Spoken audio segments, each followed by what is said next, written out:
Where do I even begin? Hello, I'm Vanessa Simone. I'm a travel content creator. I'm actually a multi-passionate. I love doing a bunch of different things, but I just came back from a trip to Africa and I have to tell you all about it. Because I don't even know what happened to me, but I will say I feel like I finally found a piece of myself that has been missing for the past 6 months. And I know that travel is my healing mechanism, and I don't know why I don't do it more. Oh yeah, because I have a job and traveling can be expensive because I'm a bougie girl. Anyway, I do need to tell you the story about how this all went down. And this is going to be a long one, so if you can grab yourself a drink, a coffee, a matcha, a tea, get some biscuits, because it's tea time, baby. And we're sitting down.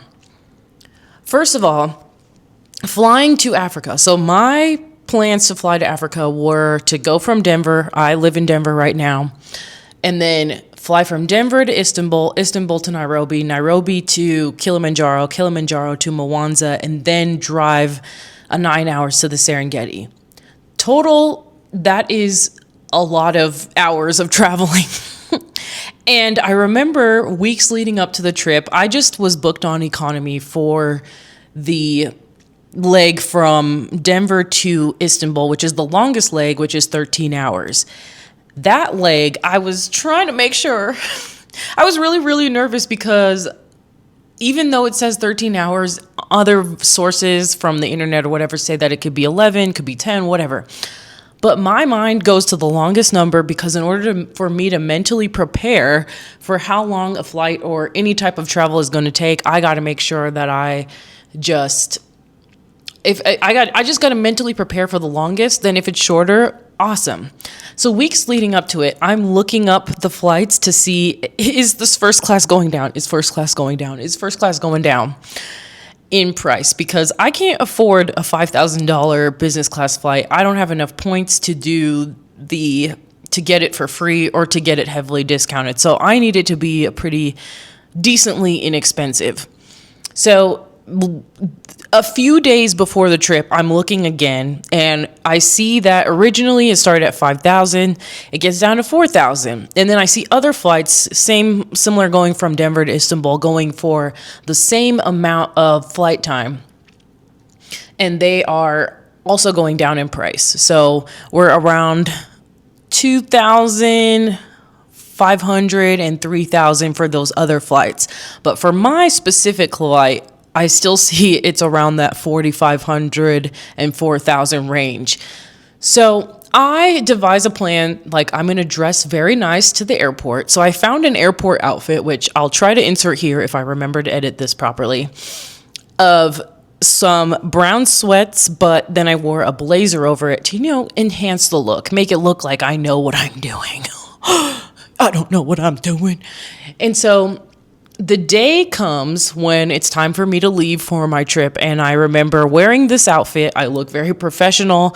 My sister-in-law and my little nephews dropped me off at the airport. My little nephews are so cute. Anyway, I get to the airport and I am on a mission. I am determined to get that business class seat because the way I saw it when I was thinking about I should get first class there because I want to, when I travel, relish every single moment while I'm traveling. If I don't get sleep on the way back when I'm coming back to where I live, I don't care because it's like I want to give my all to experience the fullness of wherever I'm traveling, but I don't want to give my all to the fullness of my day-to-day life. I don't know if that makes sense, but that should make sense for you. And so I'm determined to get this first class seat. In the Denver airport, I walk through the doors and I cannot find the Turkish Airlines line check-in to save my life. I'm like, am I stupid? Am I an idiot? But I know that Turkish Airlines and United are kind of partners because on our way back, a lot of our more domestic flights were with United since Turkey mostly does the international flights. So I figured to go to the United, and then I realized I found an information place. They said that Turkish Airlines is like hidden around the corner. So if you're ever in the Denver airport looking to check in for Turkish, it is kind of hidden behind the United, or it's kind of hidden behind baggage claim on the 5th floor. And so you have to go there in order to find it. So I finally find Turkish Airlines, and I look at this line and I'm like, oh, hell no. Because the economy is a line wrapped forever around. And I made sure I came early too, because I wanted to make sure, if I couldn't get on the first class flight, then it's fine. I will be on time for my flight, you know? Ooh, I'm getting a ringing in my ear.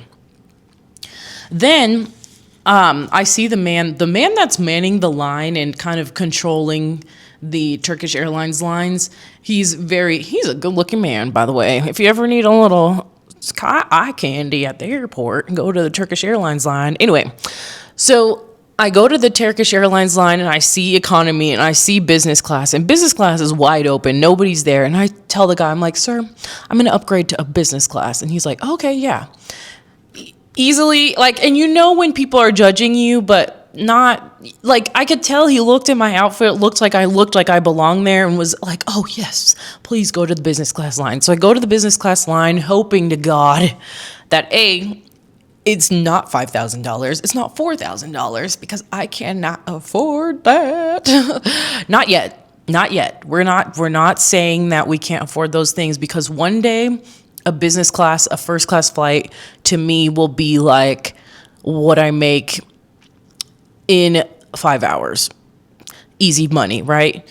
One day. So we're going to manifest that. And if you are wanting to manifest that, you manifest that too. Let's take a moment to manifest that. And I get to the front of the line and the man is like, okay, yeah, we have a first class seat left. And I was like, thank God. So I say, okay.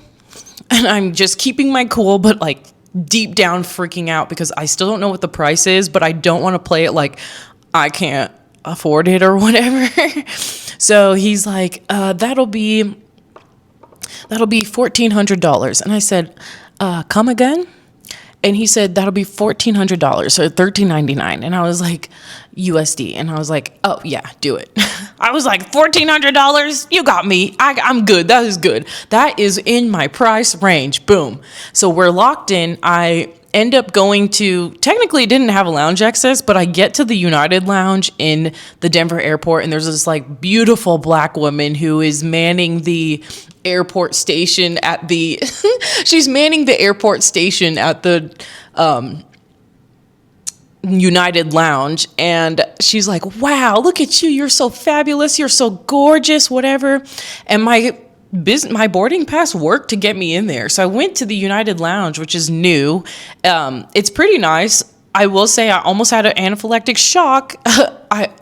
I dodged the anaphylactic shock because there was a sausage and pepperoni type of food station there, and it had fish in it. And I'm like, who puts sausage with fish? I almost got it and ate it, and then realized I saw the sign.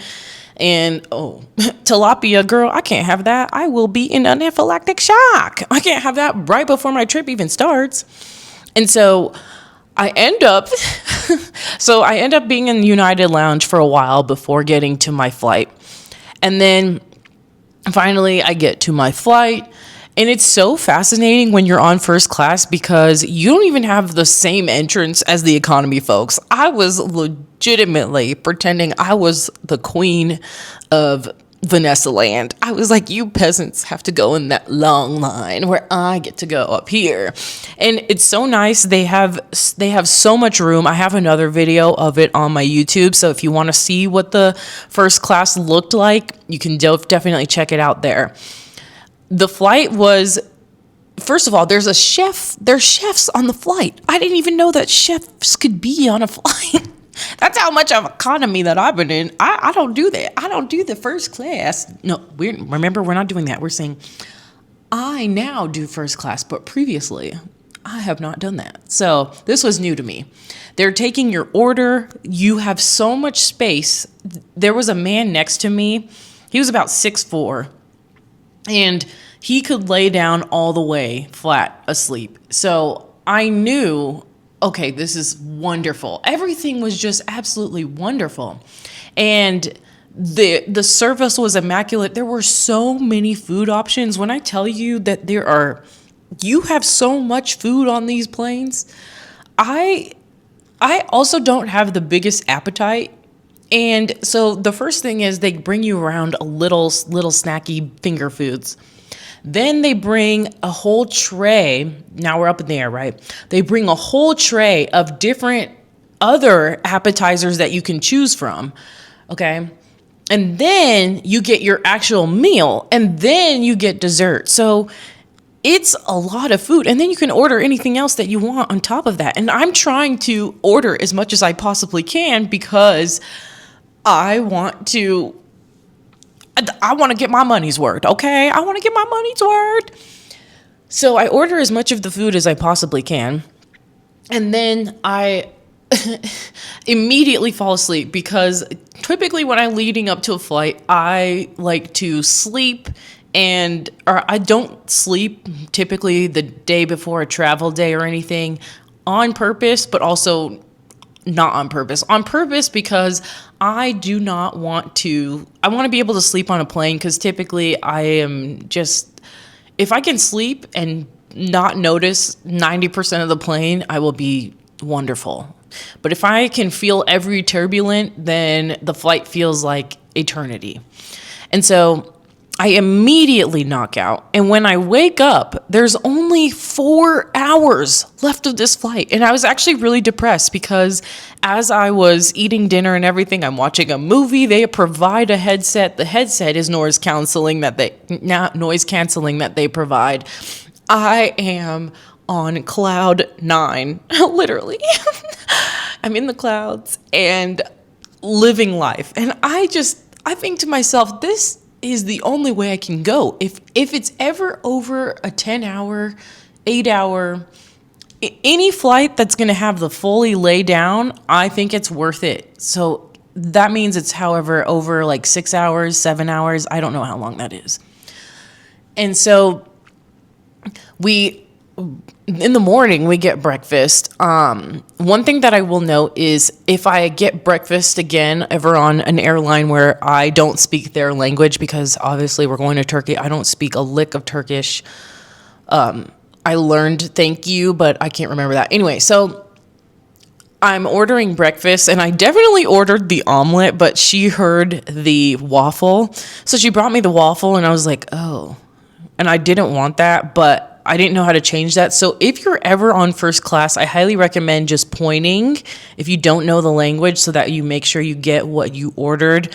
I could have, and yes, this is the shy millennial in me. Like I could have been like, oh, I didn't order this, but I don't know why I didn't do that, honestly, because I'm still thinking about it weeks later. Anyway, the waffle was really good, but I was not in the mood for sweet stuff. I wanted an omelet because I am a savory breakfast person with maybe a dash of sweet if I'm in the mood. So we get breakfast and we finally land. We land in Istanbul. I'm getting to the airport because I have my next flight to Nairobi. The layover is long. It's like 5 or 7 hours. But it took me a good 15 minutes staring at the screens to see when the departures were because obviously it's in Turkish and Turkish, Arabic, and English, so it's rotating, and I swear it took me forever to just read it. So it really opened my eyes to when you're in a new country, when you're learning a new language, how hard it is to just find for simple things. Flight gets delayed. I almost missed my flight to Nairobi, but I end up not missing my flight to Nairobi. So I get onto the Nairobi flight. I also upgraded to first class, which I regret that one because that one was just bigger seats. I don't think it's worth having first class if you're going to just have bigger seats unless you need that extra room. I don't need it. I could have just been in economy. And like the food on this flight was nasty. I was like, you mean to tell me I paid first class and it was nasty? What do you mean? Ew. So that was a waste of money. I thought, yeah, that was a waste of money. I think if you're doing anything long flights, worth paying the extra money for sure. If you're not doing any of the extra flights, not worth the extra money. So I am sitting on this Kenya Airways flight, and this lady, first of all, actually, there was a man next to me. He was so damn fine. He was this tall. He was just a beautiful man. And he was sitting, so I'm sitting here across the aisle. He's sitting there. Turns out he's the pilot for the flight that returns from Nairobi back to Istanbul. He is so handsome. And I could not stop staring at him. He was beautiful. And we kept locking eyes with each other, but I don't think he was actually looking at me because he found me attractive or anything. I don't think that, when you could just tell, like, you're not someone's type, but, like, they kept looking at me, but I was like, maybe he's just curious. I don't know. Who knows? But he was a fine specimen. Beautiful man. I should insert the flight number, so if he ever watches this, maybe he'll be like, oh, yeah, I did find you attractive. I don't know. Anyway, so I'm sitting next to this lady who's from Kenya. Her name was Barbara, I believe, and she was a doctor. And she's a doctor who was in Istanbul for the World Health Organization conference. This is one of those reasons why I enjoy sitting in first class, because I feel like you get to meet people who you would like to meet if they're friendly. You're kind of in the vicinity. So if you get to talking, you can ask them, what do you do? What do you do?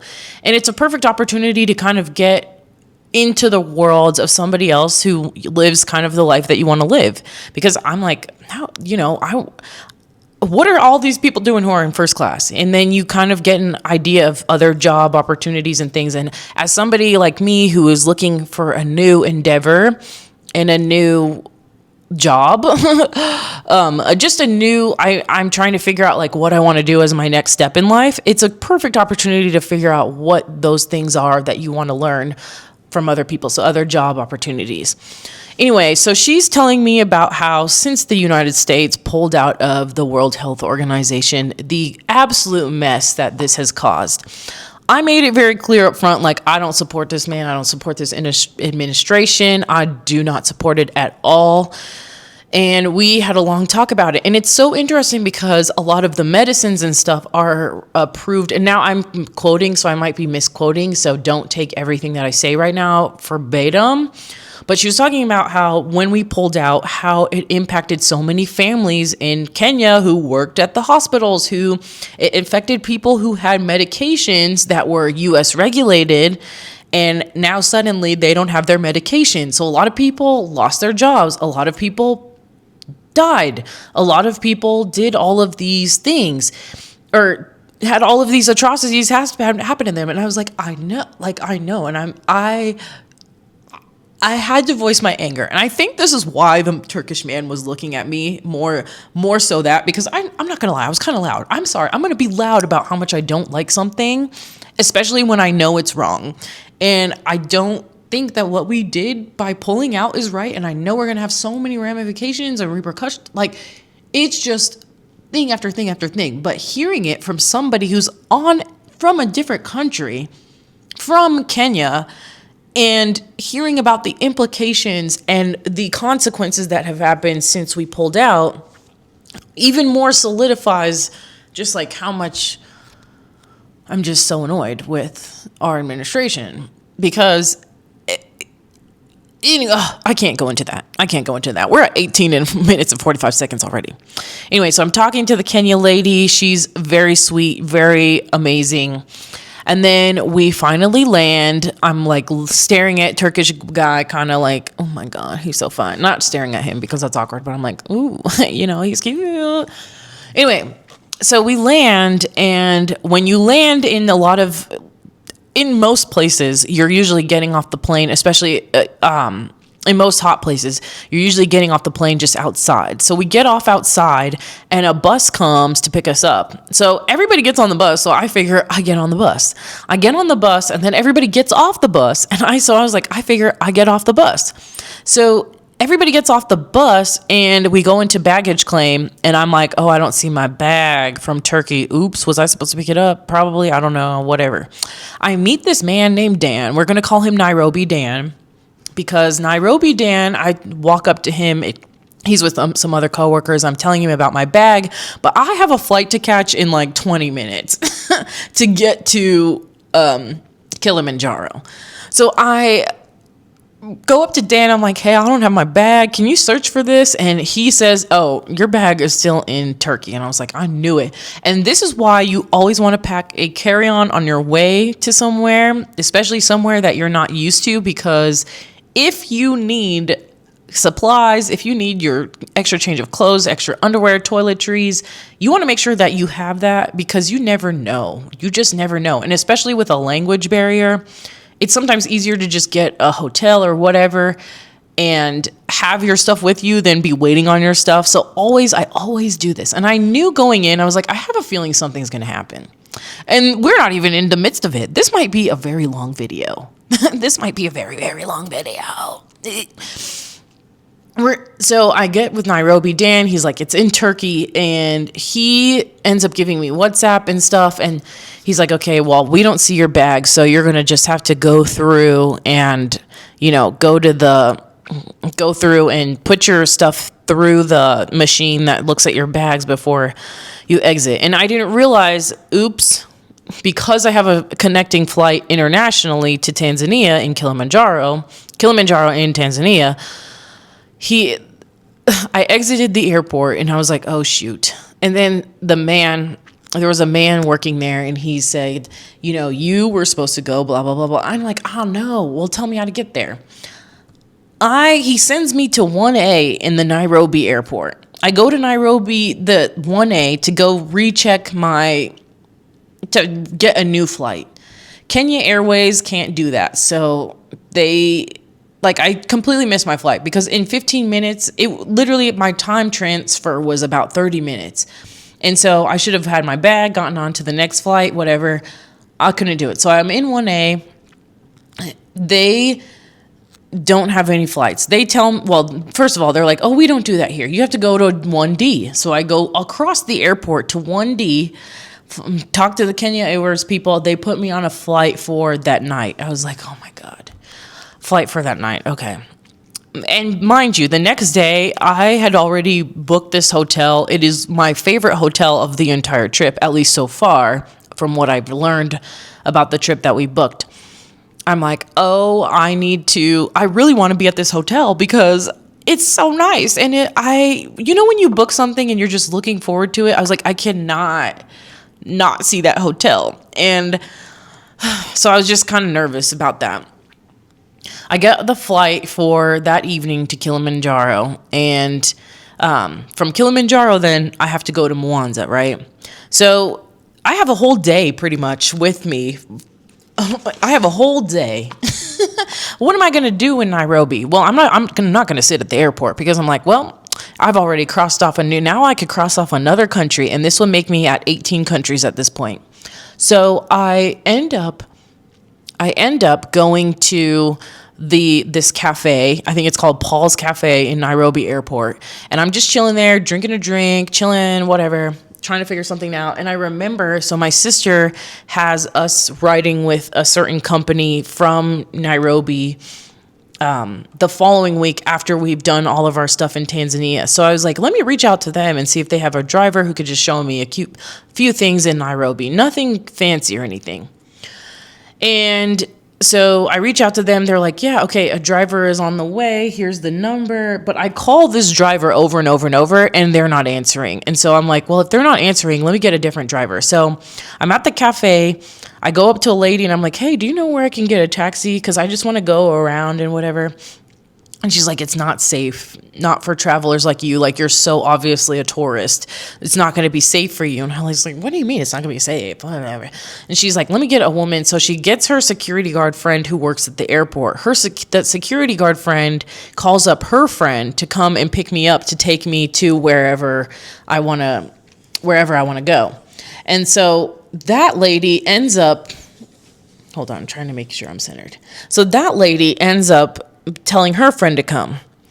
About an hour later, funny story, both that man driver from my sister's recommended company, sister's friend's recommended company, and then the lady from the security guard's friend show up.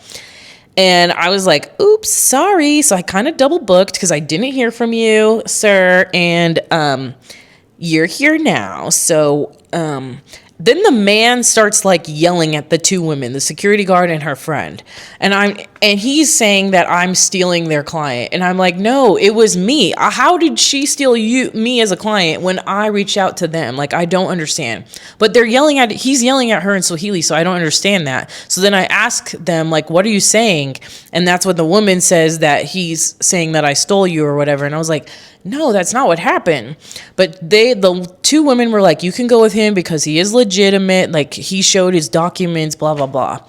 So I'm like, okay, fine, I'll go with him, which immediate regret. And I knew I shouldn't have, because I hate it when men yell at women. I hate it when men yell at women, especially in a country that I don't live in or whatever. I know that like in the United States, yes, while our rights are being taken away left and right, I know that we still have it better than a lot of other countries. But when I see a man yelling at a woman, it pisses me off to no end. And I knew right then and there that I shouldn't have gone with this man. I was fine, but like, I just hate men who give off angriness and are kind of like annoying, and look down upon women. So I give the lady who I didn't end up going with, I give her $20, which is like 100 something in Kenyan money, but I hide it so the guy's like already left, and I give it to her because I was like, I'm so sorry. I really am so sorry.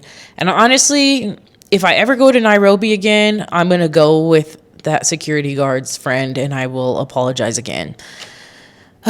Anyway, so I go with this man and we leave to go to Nairobi, and he takes me to the Giraffe Manor, which, if you've ever seen on TikTok, the Giraffe Manor is this hotel that you can like feed the giraffes. It's kind of commercially, I don't know that this is actually good for the giraffes. Maybe it is. But then we also went to the Giraffe Sanctuary, which is right next to it. We couldn't go to the Giraffe Manor because that's only for guests. And I was like, I only wanted to come here if I could go to the Giraffe Manor. And I was like, I feel like I'm a good finesser, at least in the U.S. I'm like, oh, if I want to go somewhere, I'm going to go somewhere. And I will make sure that I could go somewhere. Like, as long as you pretend that you know what you're doing, like if he was like, yeah, girl, yeah, just pretend that you're a guest at the hotel. Like, then I could have been at the Giraffe Manor, you know? But I was like, I can't argue. I don't know Swahili, damn it. I wish I knew Swahili. And so he takes me to feed the giraffes at the Giraffe Sanctuary. That was very fun, but we have something very similar here in Colorado. In our Colorado Springs Zoo, we have that. So I was like, oh, those was cool, but like, I didn't come to Africa to kind of like do that, you know? Like, I didn't fly halfway across the world, 27 hours to do that.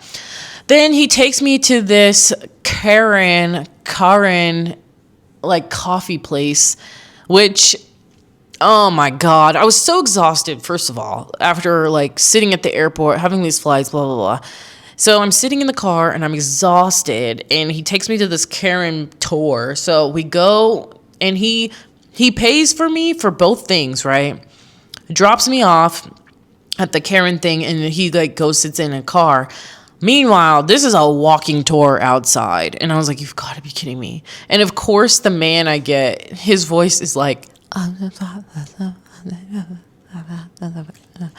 like, excuse me, sir? Thank God I had my glasses on. And the first part of the tour was sitting down, so I literally dozed off. I was like, I cannot deal with this. I cannot deal with this. I was so exhausted. And then he takes me around this place. Mind you, this is about an old dead white woman, and I was very disappointed because I did not fly halfway across the world to come to Africa to learn about some dead white woman who had a coffee plantation. I really did not fly around the world to do that. I really didn't do that. And so I was kind of annoyed, and I was just annoyed because I don't fly halfway across the world to the motherland to go learn about some white woman who wasn't even from Africa. She wasn't even from South Africa or anything. She was literally Dutch. I was like, you've got to be kidding me. Like, not for your black folks who come. They don't care about this. Nope. And apparently this woman is like huge for reason for their coffee. And I'm like, okay, but again, I do not care. I don't care about an old dead white woman who probably didn't give a flying fuck about me. So that was that. And then he takes me to this cafe, and then we go to back to the airport. And I'm like asking him how much it was, because before all this, I actually went and exchanged some Nairobi money, some Kenyan shillings. And again, it's like 125 to $1. So they tell me it's 22,000 Kenyan. That rounds out to about 180 US dollars. Why in the world was this 180 US dollars? Mind you, my parents were in Nairobi a week before, took one of the Bajaj things for 15 bucks, and a guy took them around Nairobi for less than that. And so I'm over here thinking, what the heck is this company? And this is why I'm not going to recommend this company to you all if you're asking for our Kenyan company, because everything just seemed ridiculously overpriced, and it just felt like a scam, to be honest. And with that man who was yelling at that woman, I'm like, hell no, I don't want to recommend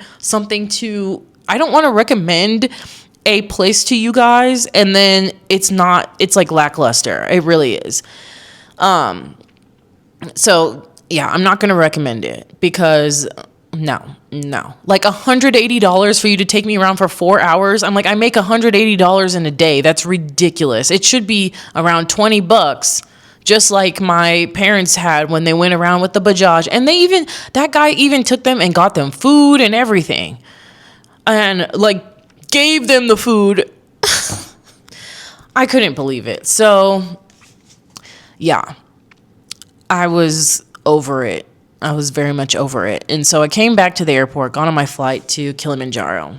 And I think I should stop this here because we're at 32 minutes, and I'll talk to you about Kilimanjaro in the next